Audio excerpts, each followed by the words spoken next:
말씀과 함께 49페이지 나오는 요약 정리를 먼저 읽겠습니다. 스데반의 순교를 계기로 예루살렘 교회에 큰 박해가 일어납니다.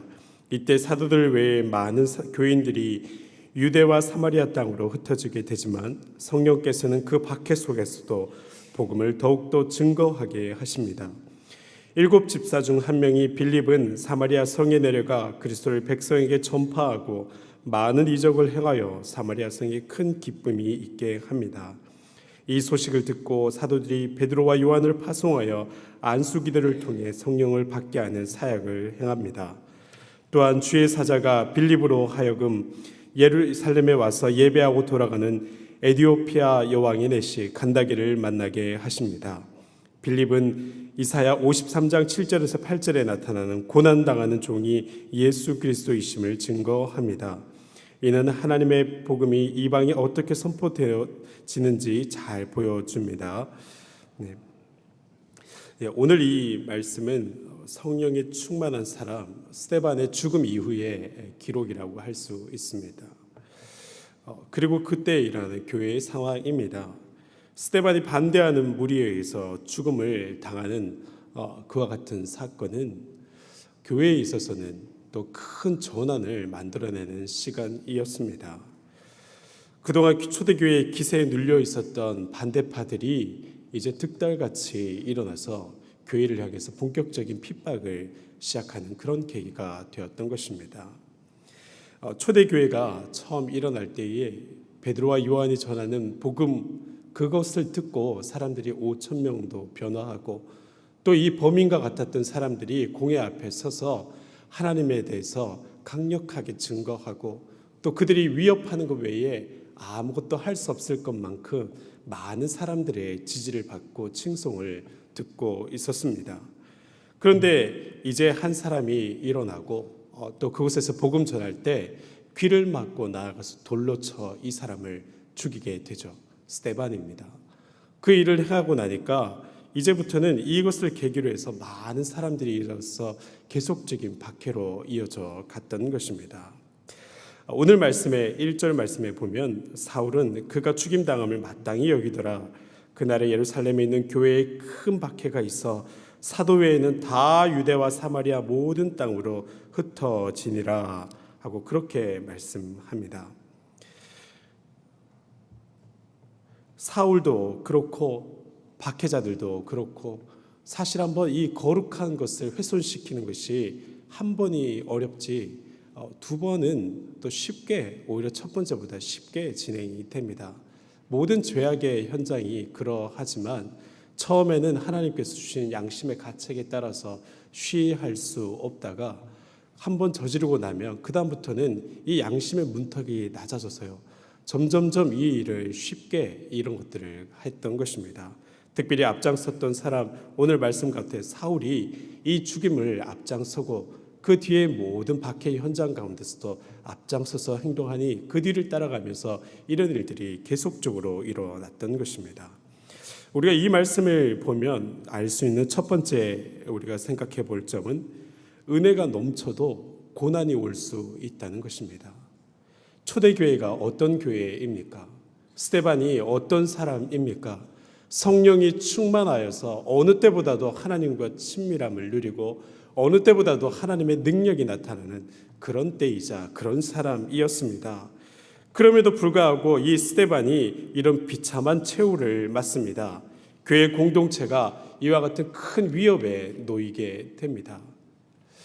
하나님의 뜻이 우리 가운데 나타날 때에 그것은 곧 우리에게 경제적인 평안과 곧 우리 가운데 있는 모든 소원의 성취와 꼭 그런 방식으로 나타나는 것은 아니라는 것입니다.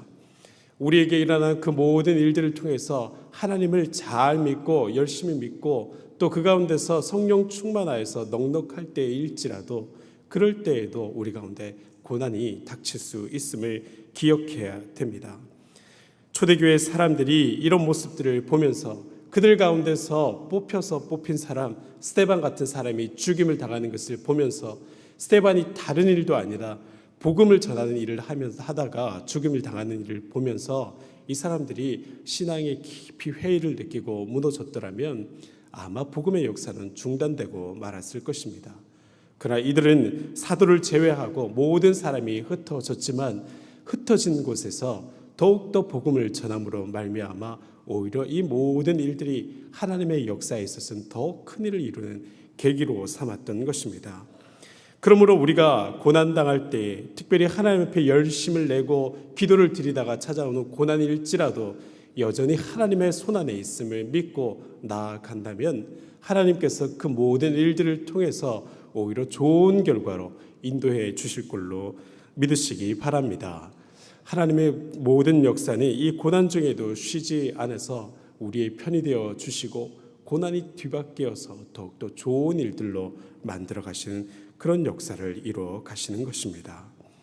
두 번째로 우리가 생각할 것은 은혜를 받아도 이익을 추구하는 그런 사람이 있다는 것입니다. 이 모든 사람들 가운데 특별히 빌립이 나아가서 한 성에 이르게 됩니다. 사마리아 성입니다. 그리고 그 사마리아 성에서 복음을 전파하고 그들 가운데 예수 그리스도의 이름을 나타냅니다. 그리고 나중에 사도들을 불러서 그들을 통해서 안수함으로 성령이 부를 듯하게 하는 그런 역사를 일으키게 됩니다. 근데 이것을 지켜보던 한 사람이 있었습니다. 시몬이라고 하는 사람입니다. 9절과 10절 말씀에 한번 보겠습니다. 그 성에 시몬이라 하는 사람이 전부터 있어 마술을 행하며 사마리아 백성을 놀라게 하며 자칭 큰 자라 하니 낮은 사람부터 높은 사람까지 다 따르며 이르되 이 사람은 크다 일컫는 하나님의 능력이라 하더라. 아멘. 이곳에 시몬이라고 한 사람이 있는데 사마리아 성에서 시몬은 스스로도 큰 자라고 얘기를 했고 이 사람을 통해서 나타나는 여러 일들이 많았기 때문에 많은 사람들이 주목하여 바라보던 사람, 큰 자에서부터 작은 자들까지도 따르던 그런 사람이었습니다. 근데 이 사람이 가만히 보자 하니 이 빌립이 전하는 복음에 따라서 자기를 따라오던 많은 사람들이 그쪽으로 사람들이 추종을 시작합니다. 그리고 자기가 행할 수 없는 성령이 임하는 역사를 또 귀신이 떠나가고 병이 고쳐지는 역사를 이 베드로와 내려온 사도들에 의해서 이런 일들을 행하게 되는 것입니다. 시몬은 자기의 모든 이 기득권이 무너질 것을 두려워합니다. 그리고 사도들에게 얘기해서 성령의 그 능력을 안수했을 때 성령이 임하는 그와 같은 역사를 돈을 주고 사려고 하는 그런 시도를 하게 되는 것입니다. 여러분, 돈으로 그 능력을 사서 하려는 것이 무엇이겠습니까? 이 일을 통해서 복음을 더 전파하려고 하는 것입니까? 아니면 이 시몬이 이 돈을 주고 성령의 능력을 사려고 하는 것이 자기의 기득권을 유지하고 그곳에서 자기의 명성을 더하려고 하는 것입니까? 분명히 드러나는 결과입니다. 그래서 이 일로 인해서 베드로에게 견책을 받고 오히려 큰 꾸지람을 듣게 됩니다. 여러분, 우리 하나님 나라를 이루고 가는 교회 안에서도 이와 같은 일들이 많이 나타납니다. 하나님의 영광과 그 나라의 일어섬보다 자기 일을 이익을 추구하는 것이 교회 안에도 나타나는 것입니다. 교회 안에서 이익을 추구하는 사람이 있습니다. 교회에 있는 모든 사람들을 마치 자기의 상권을 다루듯이 그곳에서 뭔가 경제적 이익을 취하려는 사람들이 있습니다. 그 이익을 목적으로 교회에 접근해 오는 그런 사람들도 있습니다. 이곳에서 있는 여러 가지 일들을 자기 이익으로 환원해 가면서 지속적으로 사업을 독점하거나 아니면 그런 이익을 추구하는 사람들이 교회 안에 있는 것입니다. 또한 교회 안에는 권력 투쟁을 통해서 스스로의 권위를 높이고 자기의 통제권을 높여가려고 하는 그런 시도들도 있습니다. 그래서 더 높은 직분으로 올라가든지 아니면 그런 사역이 맡겨졌을 때에 이것을 통해서 자신의 권위를 주장하고 또 그 가운데서 자기가 하는 일들을 여러모로 스스로를 높이는 일들을 위해 노력하는 그런 경우도 있는 것입니다. 여러분, 우리는 하나님 앞에 겸손해야 됩니다. 하나님께서는 우리의 깊은 곳까지 아시는 분이십니다. 우리가 여러 사역을 통해서 사람들에게 자랑할 수 있을지언정 결코 하나님께는 인정받을 수 없는 것입니다. 그러므로 우리가 하나님의 일을 감당할 때에 교회 안에 여러 일들을 감당할 때도 언제나 내면의 동기를 다시금 확인하고 그 가운데서 하나님 앞에 인정받을 수 있도록 겸손한 심령으로 나아가야 할 것입니다. 마지막으로 우리가 이 말씀을 통해서 함께 볼 것은 너무나 은혜로운 말들입니다. 25절 말씀을 한번 보겠습니다. 두 사도가 주의 말씀을 증언하여 말한 후 예루살렘으로 돌아갈새 사마리아인의 여러 마을에 복음을 전하니라. 아멘. 예루살렘에 큰 박해가 일어났습니다. 사람들은 이 일들을 보고 드디어 교회가 망하게 되었구나. 이 일들을 통해서 저 사람들이 오히려 패배하였구나 하고 그렇게 쉬이 얘기할 만한 그런 상황입니다. 스데반의 죽음을 통해서 대대적인 박해가 일어나고 예루살렘 교회에는 사도 외에는 남은 사람 없이 다 흩어졌다고 그렇게 이 성경 자체도 기록하고 있습니다. 대적자가 큰 승리로 생각하고 교회의 패배라고 그렇게 사람들이 말하는 순간입니다. 그런데 놀랍게도 이 핍박을 통해서 일어난 결과는 더 큰 복음의 확장이 되어졌던 것입니다. 여러분 기억하시기 바랍니다. 하나님의 사역에는 실패가 없습니다. 하나님의 역사에는 실패가 없습니다. 때로 우리에게 고난이 닥칠 수 있을지언정 하나님의 사역은 결코 실패가 되지 않습니다. 이 모든 일들을 통해서 예루살렘에만 머물고 있었던 제자의 공동체는 새로운 동력을 얻어서 여러 세상으로 나아가게 됩니다. 첫 번째는 그것이 부정적 감정일 수 있습니다. 첫 번째는 그것이 부정적인 모습일 수가 있습니다.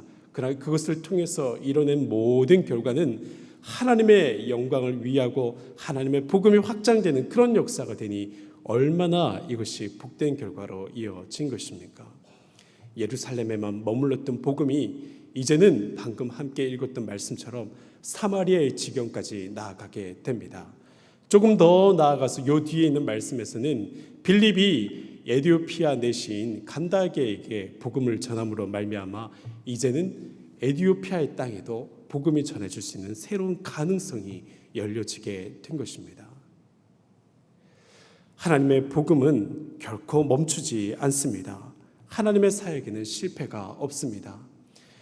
우리의 삶 가운데서도 때로 멈칫할 만한 일들이 생기더라도 하나님께서 우리의 편이 되어 주신다면 우리의 목적한 바가 하나님의 영광과 그 나라를 향한 선명한 의식 속에 걸어가는 일이라면 그 일들을 통해서 나에게도 또 우리가 행하는 모든 일들을 통해서도 여전히 하나님의 사역을 나타나고 또 이룰 수 있음을 믿으시기 바랍니다.